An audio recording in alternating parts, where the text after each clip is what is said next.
How's it going, YouTube? Talk to Panda here, and today we'll be doing another reaction video. Why did I say vitter? It's retarded.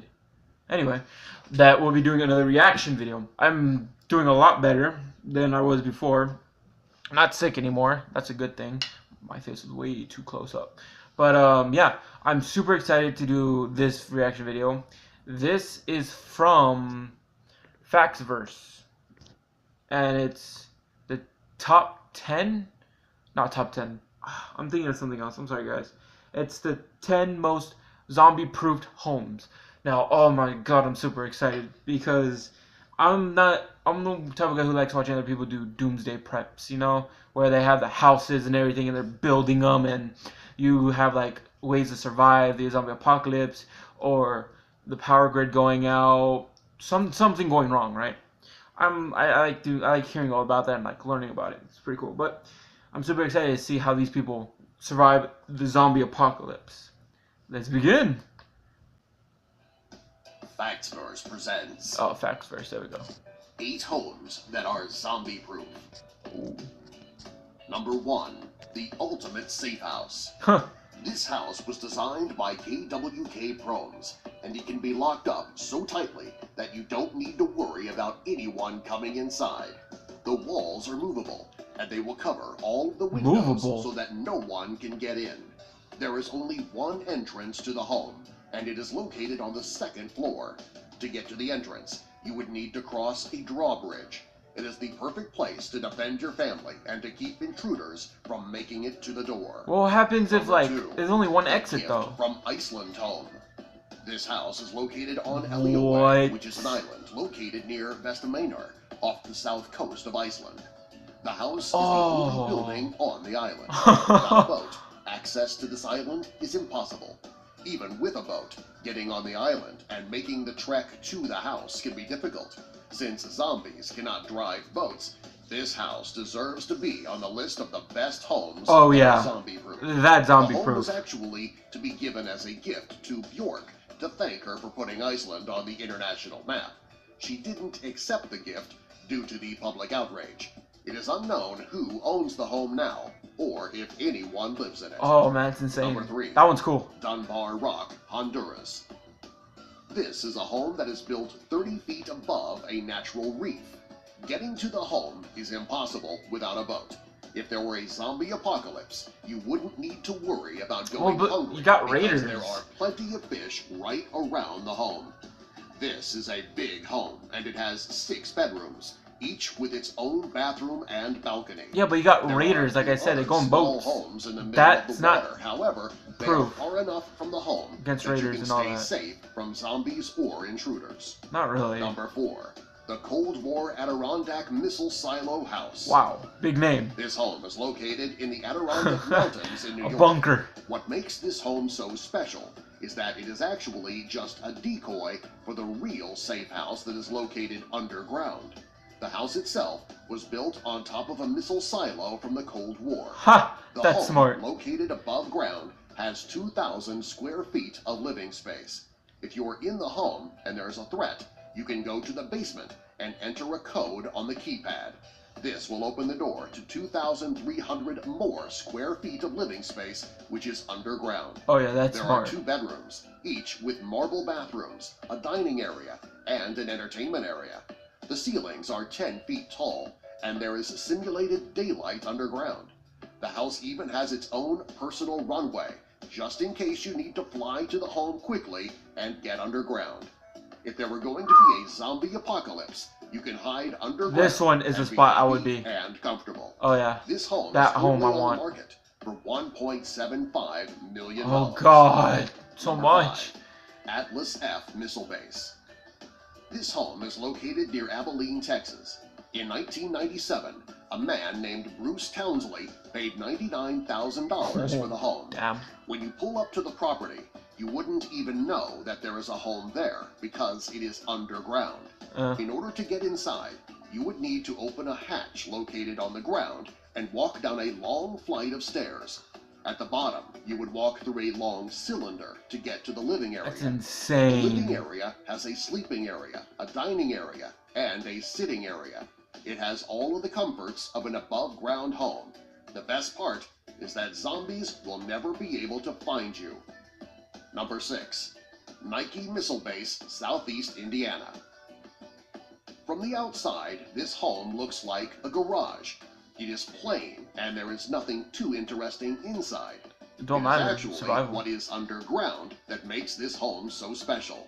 Beneath the ground is 3 underground missile magazines. Each of them is 5,000 square feet. One of the missile magazines was converted to a residential area, including a kitchen, 4 bedrooms, 2 bathrooms, Awesome. a gym, and I saw like the indoor Cold swimming War, pool the and Cold a War one. jacuzzi. The That one, I second think that one's missile magazine pretty was cool. converted into a shop and garage space. The property is on 14.5 acres, and there is a high-security chain-link fence topped with barbed wire. To gain access to the property, there is a remote control gate in the front. There are also barns above ground with 4 stables for horses. This incredible home is currently on the market for $1.3 million. If you're worried I don't like that about one. a zombie apocalypse, That one doesn't, this like, could be nah. the perfect home for you. Number 7. The Ark 2 Facility.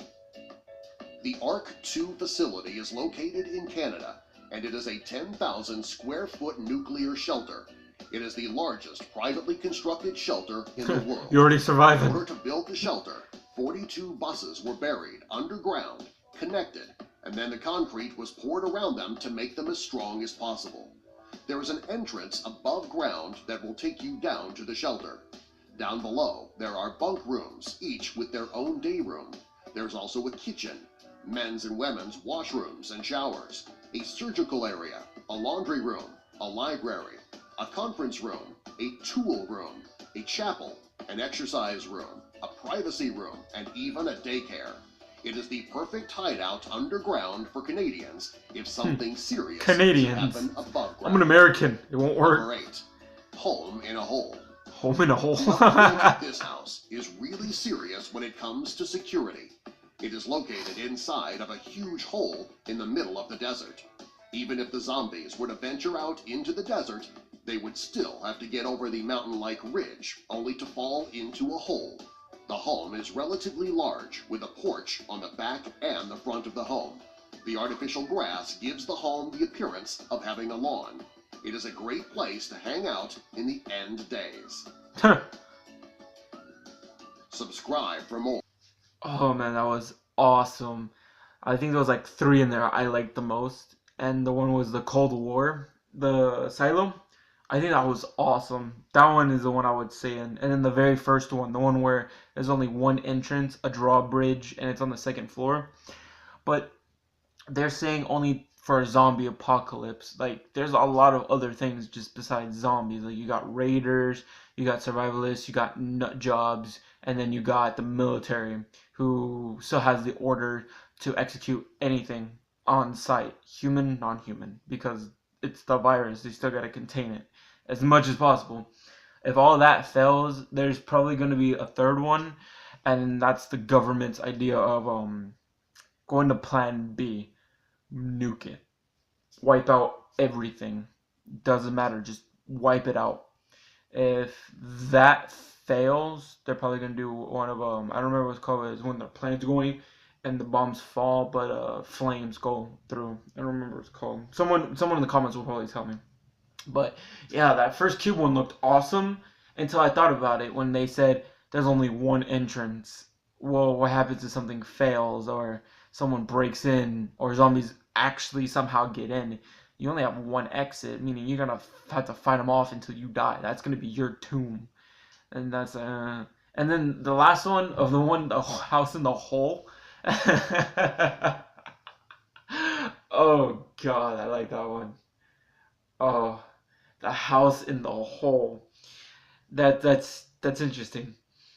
That's like a place where you're like, I know there's no point, but I want to have a good living area. And you're like, I'll fight them off on my fake lawn. But that's awesome. Oh, man.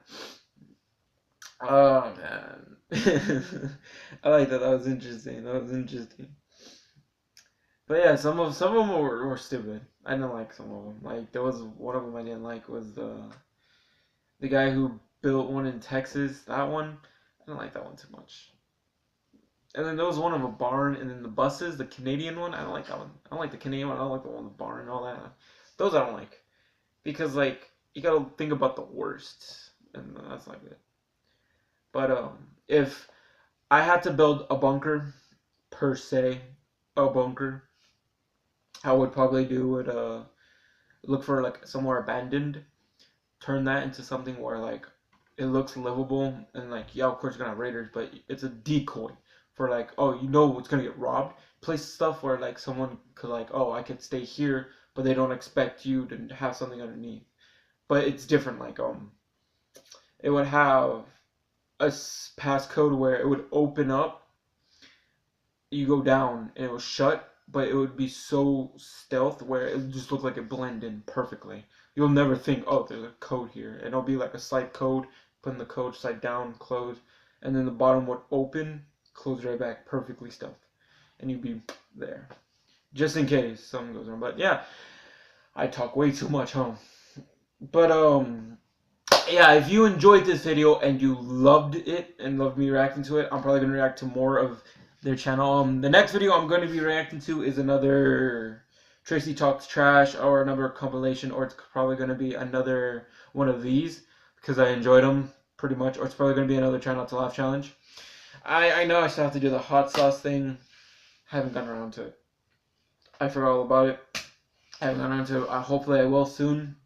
But yeah, if you enjoyed, like, subscribe, share. Down in the comments, tell me what you want to react to next. If you want to do a Q&A, don't matter. I'll do a vlog, whatever. Just comment down below and keep rocking.